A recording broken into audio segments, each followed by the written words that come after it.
नमस्कार दोस्तों, स्वागत है आप तक में। जहां देश भर से कई बड़ी खबरें निकल कर आ चुकी है, जिसे जानना आप सभी के लिए बहुत ही जरूरी है। जहां पहली खबर निकल कर आ चुकी है झारखंड से। झारखंड में लॉकडाउन 4 की बंद पर इस बार भी लग सकता है समय।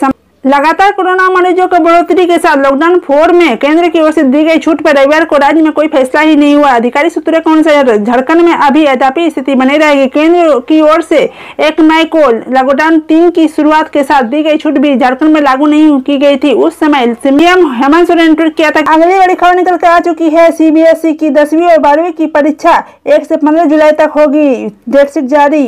सीबीएसई बोर्ड ने 12वीं की परीक्षा के लिए डेट शीट जारी कर दी है। इस परीक्षा को कोरोना के कारण बीच में ही टाल दिया गया था। 12वीं की परीक्षा 1 जुलाई से 15 जुलाई के बीच होगी। इसके साथ ही नॉर्थ ईस्ट दिल्ली में 1 जुलाई से 15 जुलाई के तक सीबीएसई 10वीं की परीक्षा होगी। मानव संसाधन विकास मंत्री रमेश पोखरियाल निशंक ने डेट शीट शेयर की है। आपको बता दें कि लॉकडाउन के चलते सीबीएसई बोर्ड ने जारी परीक्षाएं मार्च में ही रोक दी थी। इसके बाद सीबीएसई सचिव अनुराग त्रिपाठी ने दूसरे लॉकडाउन के वक्त घोषणा कर दी थी कि 10वीं बोर्ड की परीक्षा नहीं आयोजित होगी, लेकिन 12वीं की बोर्ड की बची हुई परीक्षाओं में से 19 विषयों की परीक्षाएं आयोजित होगी। ये मुख्य विषय होंगे।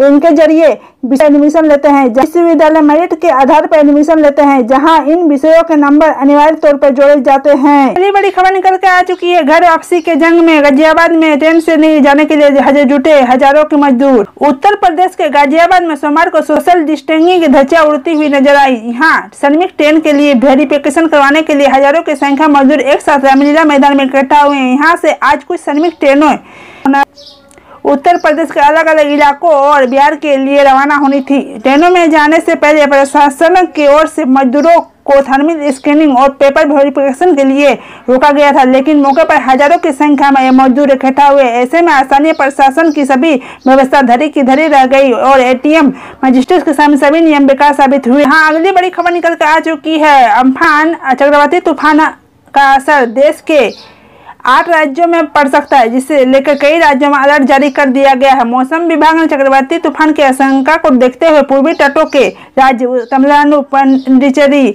आंध्र प्रदेश, उड़ीसा, पश्चिम बंगाल, त्रिपुरा, मिजोरम, मणिपुर और आसपास ऑरेंज अलर्ट जारी कर दिया है। वहीं उड़ीसा के तटीय जिलों में मौसम विभाग की ओर से मछुआरों को 15 से 20 तारीख के बीच उड़ीसा और बंगाल के तटों के समंदर किनारे न जाने की सलाह दी गई है।